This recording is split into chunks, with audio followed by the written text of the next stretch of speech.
Aujourd'hui, on va parler d'un jeu avec des patterns, de la mémorisation, du gameplay de haut niveau, des moments de tension extrême, du bon rythme, Devil May Cry.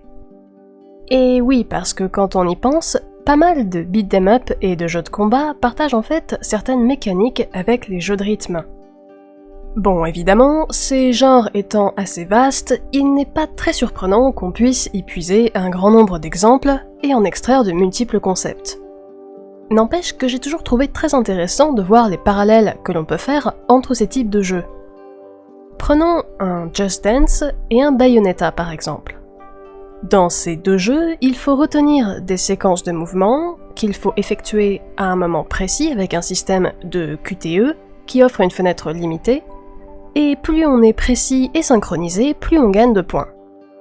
De ce point de vue, la série des Devil May Cry est un très bon exemple de comment les beat 'em up, tout en étant très divertissants et fun et totalement défouloirs, sont aussi une façon de développer notre mémoire et notre sens du rythme. Le gameplay assez exigeant suppose que le joueur soit capable de réagir rapidement, pour s'occuper correctement des ennemis en face. Si on attend trop longtemps, il y a de fortes chances qu'on soit salement blessé, ou bien englouti sous une vague de mobs infernales.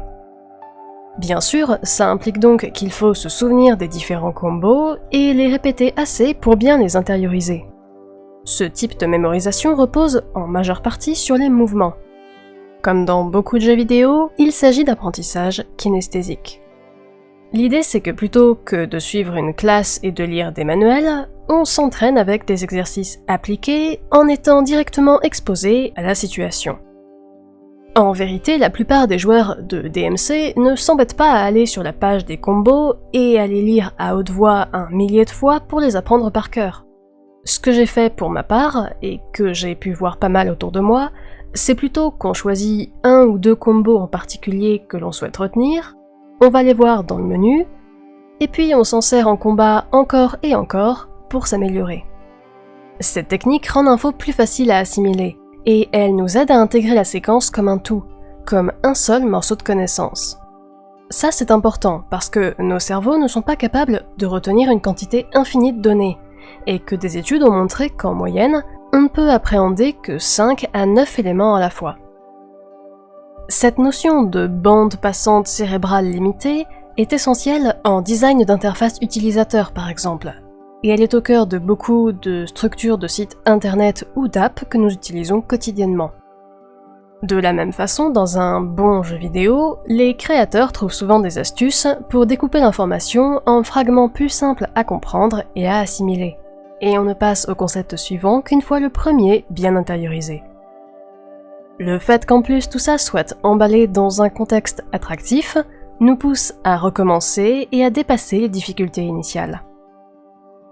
Et du coup, c'est pour ça qu'on peut se souvenir de ces longs patterns et exécuter d'incroyables combos, alors même qu'on peine à se souvenir du nombre d'états qu'il y a aux US. Ensuite, évidemment, il y a aussi la question du timing, le sens du rythme. Ces jeux sont célèbres pour demander de la concentration et de la maîtrise. Les grands joueurs de beat 'em all sont impressionnants, entre autres, par la précision et la fluidité de leurs enchaînements. Cette habileté vient après des heures d'entraînement, et elle donne lieu à des vidéos qui ressemblent presque à des films d'action. Ça s'est rendu possible par le fait que ces jeux se reposent énormément sur le rythme pour garder le joueur engagé et alerte. Les combats sont des explosions d'adrénaline qui vous accrochent par tous les événements qui se succèdent inlassablement. Tuer cet ennemi, échapper à un autre, finir son combo, continuer à faire des dégâts...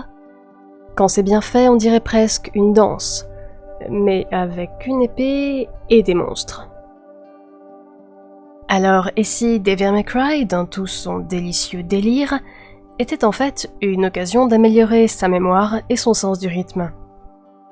Et n'hésitez pas à me dire en commentaire, est-ce que je suis la seule à re-regarder des vieux trailers de DMC, juste pour entendre une bonne musique et voir Dante virevolter comme un diable? En attendant, si vous avez d'autres idées de jeux qui nous apprennent quelque chose sans qu'on le sache, partagez-les en commentaire. Comme d'habitude, prenez soin de vous, et à bientôt.